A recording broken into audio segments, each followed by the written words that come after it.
유대인들의 지에서 탈무드에서 보면 이런 말이 나옵니다.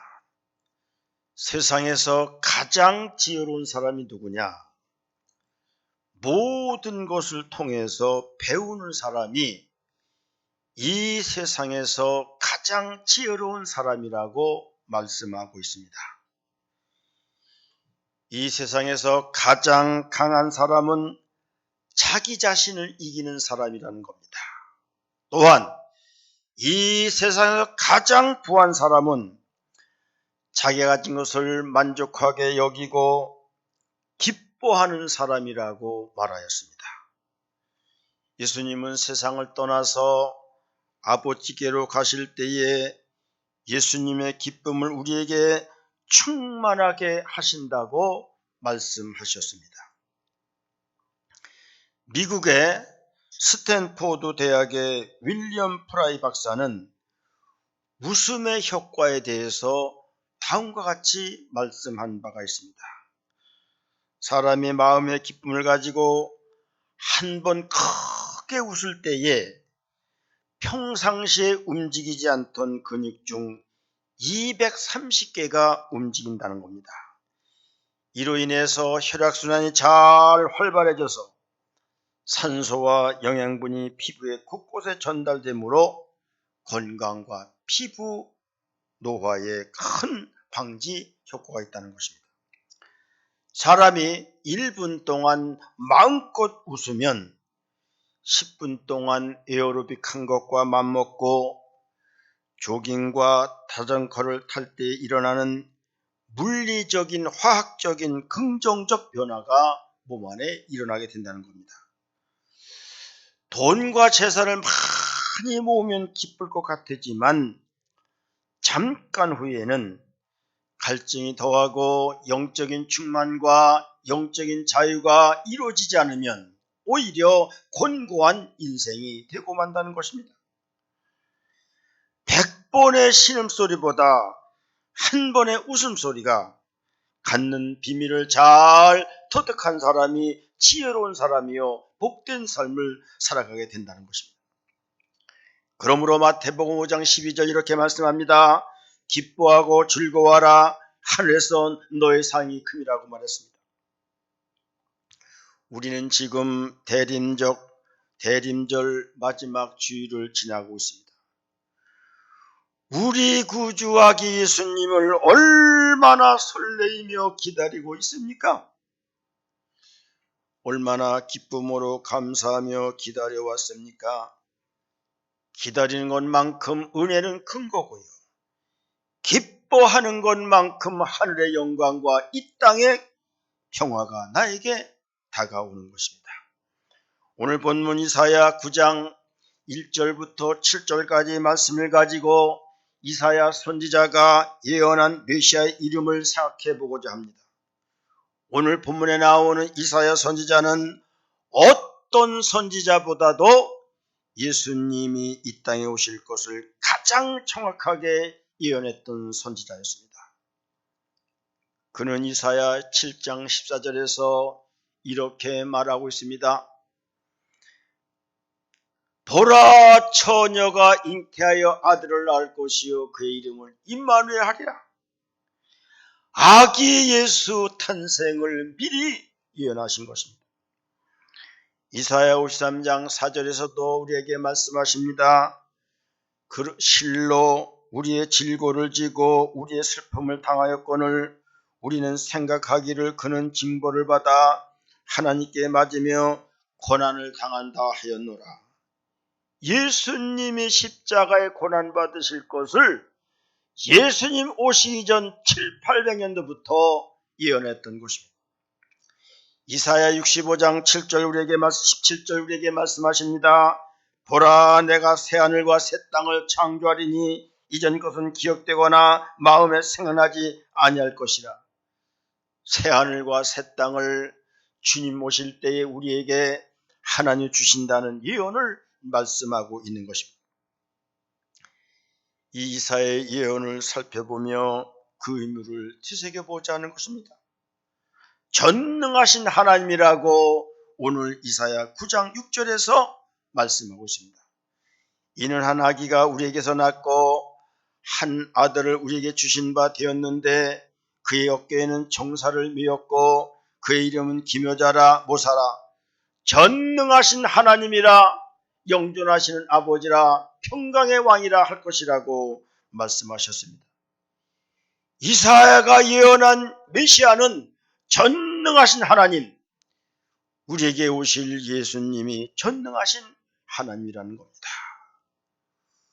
우리가 알듯이요, 우리 예수님은 메시아로 이 땅에 오셨을 때 말구에서 태어나셨습니다. 우리가 보기에는 초라하지만 보잘것없는 아기의 연약한 모습으로 오셨지만 그분은 천지 만물을 창조하셨습니다. 우주의 하나뿐인 전능하신 하나님이시며 위대하고 존귀한 분이라고 하는 것입니다. 우리는 성탄절을 기다리며 대림절을 기다리면서 우리의 눈이 열려야 됩니다. 그리고 우리의 생각의 마음이 열려야 되는 것입니다. 예수님을 전능하신 하나님으로 볼 수 있어야 되고 위대하신 예수님, 존귀하신 예수님, 예수님의 영광과 능력을 우리는 보아야 되는 거예요. 그분이 우리에게 오셔서 우리의 구원을 이루시기 위해서 아기 예수님은 나신 날이 우리가 맞이할 성탄절이 되는 것입니다. 구약 성경에서는요, 하나님을 히브리어로 엘로 표시를 했습니다. 엘이란 단어는 전능성과 전지성과 자존자 되심과 위대하신 분이라는 것을 포함하고 있는데, 그런데 신약으로 넘어가면서 세계의 문화가 헬레진 문화로 바뀝니다. 그래서 히브리어에서 이제는 헬라어로 기록해야 되는데 그것이 70인역, septuagint, 벌게이트, 그 성경이 되는 것인데, 문제는 전능하신 하나님 여호와를 무엇으로 신약에서 헬라어로 번역하느냐? 많은 고시무라고 또는 상이라고 뜻을 합하여 정했는데 그것이 퀴리오스, 즉 주라는 단어로 대신하게 되었다는 것입니다. 예수님은 창조주라는 거예요. 예수님은 생명의 주요, 예수님은 구원의 주요, 예수님은 심판의 주요, 예수님은 재림주요, 예수님은 역사의 주요. 그래서 우리는 예배를 드릴 때마다 오직 예수님을 부르면서 찬송을 드리게 되는 것입니다. 다시 한번 강조의 말씀을 드립니다. 성탄절을 맞이하면서 예수님을 보는 우리의 눈이 열려야 되는 거예요. 여러분의 생각이 이성적이고 합리적이고 논리적인 사고에서 영적인 생각으로, 구속자적인 사고로, 성경적인 관점으로 바뀌어지는 것, 이것이 중요한 거예요. 그래야 예수님이 전능자로 보이고 자존자로 보이고 창조자로 보이고 예수님이 구원의 주요, 심판의 주요, 생명의 주요, 역사의 주요, 재림주라는 사실을 깨닫게 되는 거예요. 이것이 중요한 거예요. 아무리 축제를 즐기고 아무리 페스티벌을 누려도 예수님이 구원해주고 생명해주고 재림주고 심판주라는 사실을 모른다면 대림절을 지나는 것도 성탄절을 맞는 것도 아무 의미가 없다는 사실을 우리는 알아야 되는 겁니다.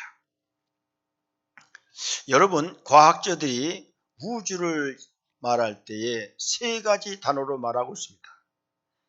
이 우주는 정보로 꽉 차 있고, 우주는 생명의 하나의 모든 것들이고, 그 다음에 우주에는 모든 에너지가 있다는 것입니다.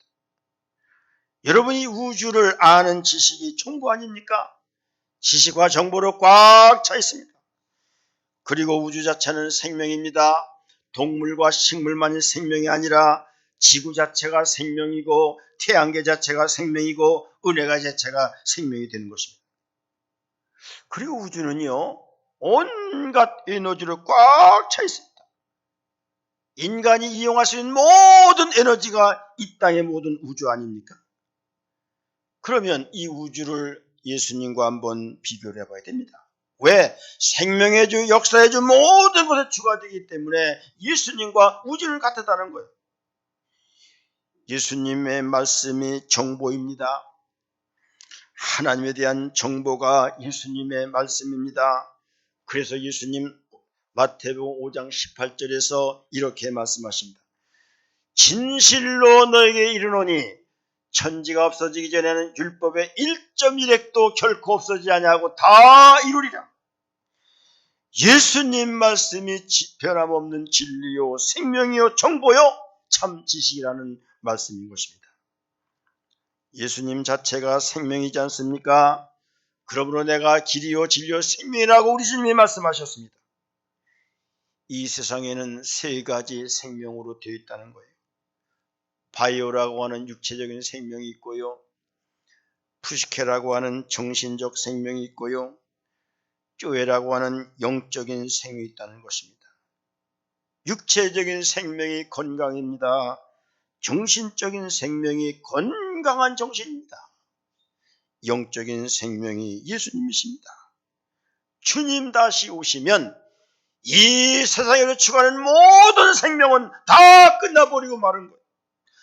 내가 생명같이 생각해도 다 끝나버리고 마는 것입니다. 예수님의 생명만 영원하다는 것입니다. 그래서 오늘 말씀하셔요. 영존하신 하나님, 에버라스팅 파더, 영원 무궁하신 것이 우리 예수님이라고 우리에게 말씀하고 있는 것입니다. 우리에게 아기로 오신 예수님이 영원한 생명을 주시는 것입니다. 그럼 우리가 이 땅에서 다른 것 붙들지 말고 예수님을 붙들어야 영생을 얻을 수 있다고 하는 것 아니겠습니까? 예수님만이 참 에너지인 것입니다. 히브리서 4장 12절 잘 아는 말씀입니다. 하나님의 말씀은 살아있고 운동력이 있어 좌우에 나선 어떤 검보다도 예리하여 홍과 연과 및 관절과 골수를 찔러 쪼개까지 하며 또 마음의 생각과 뜻을 판단하나니 말씀하셨습니다. 운동력이 있다, 활력이 있다, 에너지와 힘이라는 것입니다. 우리 예수님은 힘이 있기 때문에 병을 고치셨습니다. 사탄과 귀신과 마귀를 물리쳐 주셨습니다. 기적을 일으켜 주셨습니다. 죽은 자를 살렸습니다. 예수님은 힘이요 능력이기 때문에 예수님을 만나면 능력이 생기는 거예요. 예수님을 만난 사람마다 변화가 일어납니다. 치유와 회복이 일어납니다.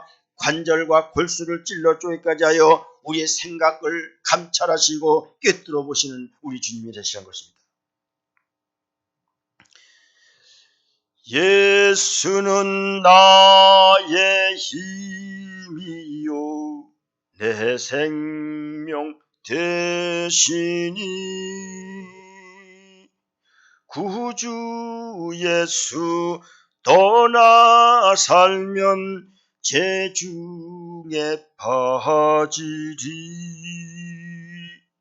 예수는 나의 힘이요 내 소망 되시니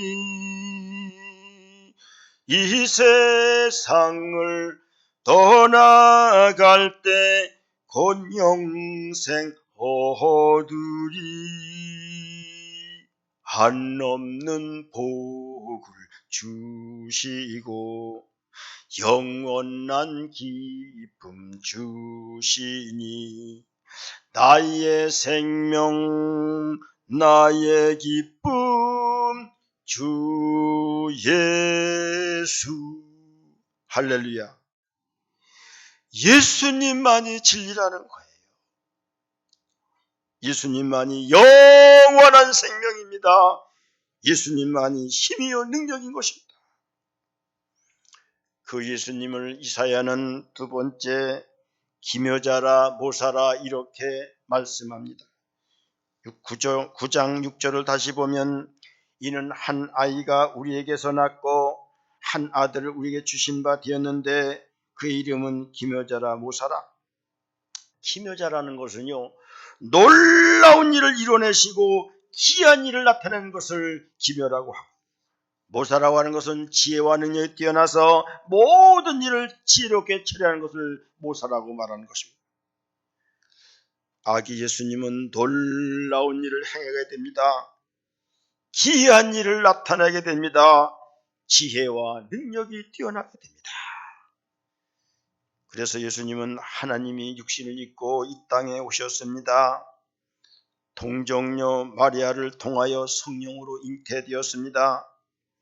병든 자를 고쳐주셨고요, 귀신을 내쫓으시고요, 죽은 자를 살리시고요, 기적과 능력을 베풀어 주십니다. 우리의 죄를 짊어지고 십자가에 죽으십니다. 그런데 3일 만에 부활하십니다. 하늘로 승천되어서 지금 우리에게 성령을 보내주고 계십니다. 주님 다시 오셔서 이 세상을 심판하시고 우리를 천년왕국으로 들어가게 해주십니다. 그때 우리에게는 새하늘과 새 땅이 열리게 된다는 겁니다. 얼마나 놀라운 일을 행하십니까? 얼마나 기이한 일을 나타내십니까? 지혜와 능력이 뛰어나는 것입니다. 그래서 기묘자를 영어에서는 원더풀 카운슬러라고 이렇게 표현하고 있습니다. 아주 아름답고 아주 정의로운 놀랄만한 우리의 상담자가 된다고 말씀하고 있는 것입니다. 그렇습니다. 주님은 기묘자의 모사이십니다. 누가복음 2장 10절 12절을 보면 천사가 이르되 무서워하지 말라, 보라 내가 온 백성에 미칠 큰 기쁨의 좋은 소식을 너에게 전하노라. 오늘 다윗의 동네에 너희를 위하여 구주가 나셨으니 곧 그리스도 주시야. 너희가 가서 강보에사에 구해 누인 것 아기를 바라보리니 이것이 너희에게 표적이 되리라고 말씀합니다. 주님 탄생하셨을 때 천사들은 목자들에게 온 백성 위에 미칠 큰 좋은 소식이 강보에 쌓인 아기 예수라는 겁니다. 그분이 다윗의 동네에 너희를 위한 구세주라고 이렇게 가르쳐 주지 않았습니까? 경이로운 일입니다. 신비로운 일입니다. 얼마나 우리에게 감격적이고 기적적인 일입니까? 우리에게는 측량할 수 없는 은혜를 우리에게 내려주시게 되는 겁니다. 일본의 우찌무라 간조는 크리스마스는 우주의 축제일이요 천지와 만물이 해방과 자유와 완성을 축하하는 날이라고 말했습니다.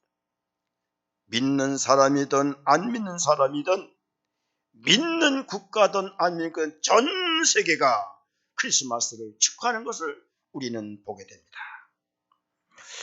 미국의 백화점 왕 존 워너메이커, 이 사람은 참 어렸을 때부터 신앙이 독실한 사람이고 교회를 그렇게 사랑했습니다.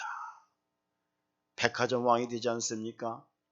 미국의 75 장관합니다. 위대한 신앙이 됩니다. 그거 보면은요, 어렸을 때에 자기네 교회 이 앞마당에 비가 오면은 진흙탕에 뛰어서 성전에를 들어가지 못하는 거예요. 장로도요, 권사도, 집사도 그를 걱정하는 사람이 없었어요. 이 어린아이가 걱정이 돼서 부모에게 단 용돈을 가지고 아끼고 아껴서 거기다가 빨간 벽돌 하나를 갖다 놓습니다. 또 아끼고 아껴서 빨간 벽돌을 갖다 놓습니다. 그래서 이렇게 교회로 들어가는 길을 만들게 됩니다. 다 이렇게 나중에 용돈을 타고 벌어서 이 마당을 깔아버립니다. 이때의 어른들이 가마감독이 되어서 돈을 내서 교회를 잘 졌습니다. 그런데 이 존 워너메이커가 미국의 백화점 왕이 되었습니다. 백화점 중에서도 왕이 되었다고 하니 얼마나 존귀와 얼마나 부귀를 이뤘다는 말입니까? 최신부 장관까지 했습니다. 위대한 신앙이 되었습니다. 그는 이렇게 말합니다. 크리스마스는 커다란 사랑의 사건이다. 사랑의 기억으로 인생의 모든 아픔들이 철저히 씻겨져 나간다고 말했습니다. 여러분이 우리가 신앙 대림절을 잘 지나면서 성탄절을 맞아서 우리에게 큰 기쁨과 은혜와 축복이 열리는 그런 시간이 되도록 우리는 기다리면서 기도를 해야 되는 것입니다. 마지막 이사야는 예수님을 평강의 왕이라고 이렇게 말합니다. 다시 한번 6절을 봅니다. 그의 이름은 기묘자라, 모사라, 전능하신 하나님이라, 영존하신 아버지라, 평강의 왕이라 할 것이라고 말씀하였습니다. 예수님의 이름은 평강의 왕이라는 것입니다. 이는 예수님께서 성도들에게 평강을 주심을 의미하는 것입니다. 이 평강이라는 단어 샬롬은 안전하다, 행복하다, 번영하다, 번창하다, 강건하다 그런 뜻이 있는데 오늘날 현대인들이 행복합니까? 참된 평강이 있습니까? 건강이 있습니까? 번영이 있습니까? 은혜가 있습니까? 세상 사람들로부터 참된 자유와 해방이 있습니까? 다 죄의 노예가 되어 살아간다는 거예요. 죽음의 공포와 죄의 공포를 떨쳐내지 못하고 오늘도 갈등과 한숨과 고통과 아픔 속에서 살아가고 있다는 겁니다. 사람에게 매여서요 자유하지 못하고, 돈에 매여서 자유하지 못하고, 권력에 매여서 자유하지 못하고, 뭔가는 욕구 불만에 쌓여 있다는 거예요. 이 세상은 죄악과 사기와 교만과 아집과 혼돈과 무질서가 꽉 차 있고 무언가는 미움과 증오와 분노가 폭발짓단에 있다는 거예요. 이런 세상에 예수님 탄생하시자마자 천사들을 통하여 목자들에게 말씀을 주십니다. 그 말씀이 누가복음 2장 14절 말씀입니다. 지극히 높은 곳에서는 하나님께 영광이요 땅에서는 하나님이 기뻐하신 사람들 중에 평화라고 말씀하였습니다. 우리 예수님은요 십자가에 죽으시고 부활하셔서 첫 번째 사람들이 나타나 하신 말씀이 요한복음 20장 19절 너희에게 평강이 있을지어다, 이 말을 가장 먼저 했음을 우리는 성경을 통해서 보게 되는 것입니다. 사도 바울이요 편지를 쓸 때마다 너희에게 은혜와 평강이 있을지어다 이렇게 쓰지 않았습니다. 사람들의 행복이 뭐냐, 두 단어를 본다면 자유와 평강이라는 겁니다. 사람은 죄로부터 죽음으로부터 자유할 때 행복할 수 있다는 겁니다. 이 세상의 모든 인간을 조이는 것들로부터 자유할 때 인간에게는 행복이 있다는 거예요. 육신이 평강할 때 행복하고요, 우리의 마음이 평강을 누려야 행복하고요, 더 원천적으로는 우리의 영혼이 자유를 누리고 우리의 영혼이 평강을 얻을 때 우리는 행복하게 되는 거예요. 지식도 많고 돈도 많은 사람이 평강을 누리지 못하는 사람들이 얼마나 많은지 모르는 거예요. 여러분 역사적으로 보면은 로마나 팍스, 아메리카나 팍스를 말하잖아요. 로마의 힘에 의해서 이루어진 로마의 평화, 미국의 힘에 의해서 번영해서 이루어진 미국의 평화를 로마나 팍스, 아메리카나 팍스라고 하는데, 여러분 로마와 미국의 진정한 평화가 있나 한번 가만히 생각해 보세요. 지금도 다른 나라가요 미사일을 쏠까, 핵이 날라올까, 침략하지 않을까 24시간 잠도 자지 못하고 감시하면서 긴장을 늦추지 못하고 있습니다. 무장 해제도 않지 않고 불안 속에서 살아갑니다. 여러분 미국의 팍스가 왔습니까? 로마의 팍스가 있습니까? 얼마나 불안한지 몰라요. 긴장 속에 살아가고 있는 거예요. 미국의 LA 시내 밤에 사람 나가지 못합니다. 흑인들이 권총을 갖고 다니면서 사람 만나면요 돈을 뺏어내려고 하기 때문에 돈을 주지 않으면 쏴버려요 그냥. 그래서 제 아는 목사님 한 분 중에 미국에 끝난 분이 있는데 첫 번에 나왔는데 얘기를 하는데 이게 흑인한테 총을 맞았다는 거예요. 그런데 그래도 마침 이렇게 옆구리를 꿇고 지나가서 살았는데 계속 안 나오는 곳이 소식이 끊어져. 나중에 알고 보니까 또 총을 맞고 죽었다는 거예요. 미국이 이렇습니다. 다 팍스 아메리카나 아닙니다. 제가 영국과 독일과 프랑스 같은 데를 다녀왔잖아요. 거기에 안전 없습니다. 거기에 평화 없습니다. 얼마나 소매치기들이 많은지요. 프랑스를 가니까요, 특별히 얼마나 이 소매치기들이 많은지. 그냥 안내자가 말이에요. 계속 말하는 건 차에 탈 때마다 내릴 때마다 소매치기 조심하십시오. 뭐 조심하십시오. 그냥 진짜 프랑스에 갔더니요. 그래서 이 돈주머니 같은 거는 앞에 갖고 다녀라 말이야. 또 이 가방도 뒤로 밀지 마라 했는데 어떤 사람이 밀었는데 그냥 뭐 말하는 척 하면서 그냥 이 뒤에 가방을 열고 꺼내 가려다가 들켜서 그냥 달아나 버리고 말았습니다만은 지금 로마가 이렇습니다. 그 잘 산다는 나라 로마 유럽연합이 지금 이렇게 불안한 거예요.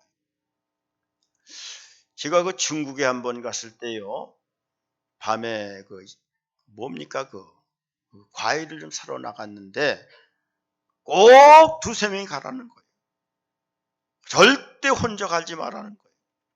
그래서 가서 제가 지금 과일을 사준다고 돈을 꺼냈는데 아이고 이게 큰 돈을 꺼내보면 안 된다고 안내원이 말이에요. 그냥 기겁을 하는 거예요. 저를 나무라면서요. 한국 사람들은 현금을 많이 소지하기 때문에 특별히 주의 대상이라는 거예요. 그래서 돈 있으면요 끊고 가고요. 그냥 뭐 뺏어버리고요. 잘못하면 죽여버리고요. 이런 세상이 오늘을 살아가는 우리들의 세상입니다. 사랑하는 성도 여러분, 세계에는 평화가 없는 거예요. 점점 살기가 좁아질수록 지금 보이스피싱 얼마나 심합니까? 전화를 제대로 받을 수가 없어요. 잘못 누르면 막 돈이 빠져나갑니다. 이렇게 세상은 미쳐 돌아가는 것이 오늘의 세상입니다. 성경 요한계시록 9장에 유브라데 전쟁이 나오는데 세계 3차 전쟁이 될 것입니다. 주님 오시기 전에 일어날 전쟁입니다. 적그리스도가 나타나기 전에 일어날 전쟁입니다. 지금의 아랍과 이라크에 있는 유브라데에서 일어나게 됩니다. 이스라엘과 아랍이 맞서게 됩니다. 여기에 유럽연합과 미국이 이스라엘 편을 들 것이고 중국과 러시아가 아랍 편을 들게 됩니다. 전쟁이 일어나는데 성경에 보면은 사람의 3분의 1이 죽는다고 나오고 있지 않습니까? 이 전쟁이 끝나고 나서 예루살렘 성전이 지어집니다. 그 다음에 적그리스도가 나타나게 됩니다. 마지막 3년 반의 대환란이 임합니다. 이때 666 짐승표가 사용될 것입니다. 지금은요, 아직은 아니에요. 다른 것에 속지 말기를 바라는 겁니다. 성경을 보고 우리는 말해야 되는 거예요. 마지막 그리스도와 적그리스도가 싸움이 있는데 이것이 아마겟돈 전쟁입니다. 이때 주님이 승리하셔서 사탄과 마귀는 저 무지경에 다 가두어버리고 1000년 동안 왕국에 들어가야 되는데 이것이 주님과 우리에게 함께할 1000년 왕국 새하늘과 새 땅인 것입니다. 진정한 평화는 우리 주님이 오실 때 이루어진다는 것입니다. 그래서 요한계시록 21장 1절 4절을 제가 한번 여러분들에게 읽어드렸습니다. 또 내가 새하늘과 새 땅을 보니 처음 하늘과 처음 땅이 없어졌고 바다도 다시 있지 않더라. 또 내가 봄의 거룩한 성 새 예루살렘이 하나님께로부터 하늘에 내려오니 그 준비한 것이 신부가 남편을 위하여 단장한 것 같더라. 내가 들으니 보좌에서 큰 음성이 나서 이르되 보라 하나님의 장막이 사람들과 함께 있음에 하나님이 그들과 함께 계시리니 그들은 하나님의 백성이 되고 하나님은 친히 그들과 함께 계셔서 모든 눈물을 그 눈에서 닦아주시니 다시는 사망이 없고 애통하는 것이나 곡하는 것이나 아픈 것이 다시 있지 아니하리니 처음 것들이 다 지나갔습니다. 이렇게 말씀하고 있습니다. 주님 오셔야만 진정한 평화가 이루어집니다. 지금이요 사람들이 얼마나 강팍박한지 여러분들이 너무나 잘 알 것이요. 우리가 사는 세상이 갈등과 미움과 분노와 혼란과 부질서와 교만과 감이 다 끝나려면 평화의 왕 주님이 오셔야만 이루어지지 그 안에는 영원히 이루어지지 않는다는 사실을 알아야 됩니다. 이 땅에 우리가 가지고 있는 붙들고 있는 모든 것은 다 한계가 있습니다. 주님만이 영원하시다는 사실을 깨닫고 앞으로 남은 일주일간 대림절, 이제 성탄절이 우리에게 다가오고 있습니다. 전능하신 하나님 예수님이십니다. 그분은 기묘자 모사라 우리의 구원을 위해서 귀한 일들을 행하고 계십니다. 그분은 평화의 왕인 것입니다. 그러므로 이제 우리가 일주일 동안 특별 새벽 기도를 하면서 주님을 기다리게 됩니다. 영원한 기쁨, 영원한 생명을 주시는 그 주님을 맞이하기 위해서 열심히 기도하시고요. 주님 안에서 주시는 평강과 복을 누리는 귀한 축복이 있기를 주님의 이름으로 축복을 드립니다. 아멘. 사랑의 하나님 아버지, 감사합니다. 대림절 마지막 주일입니다. 이제 일주일 있으면 우리 주님 오시는 날입니다. 주여 하나님 아버지, 전능하신 하나님 또는 기묘자와 모사, 영존하시는 하나님, 평강의 왕이신 주님을 맞기 위해서 우리가 이 시간도 예배하오니 영광 받아주시고 상처와 아픔과 고통과 한숨인 우리 모든 가슴 속에 평강의 왕, 영광의 왕이 오셔서 우리를 다스려 주시고 주의 은혜로 복된 삶을 누려 인도해 주시기를 간절히 바라고 원하며 다시 오실 우리 주 예수님 이름으로 기도드리옵나이다. 아멘.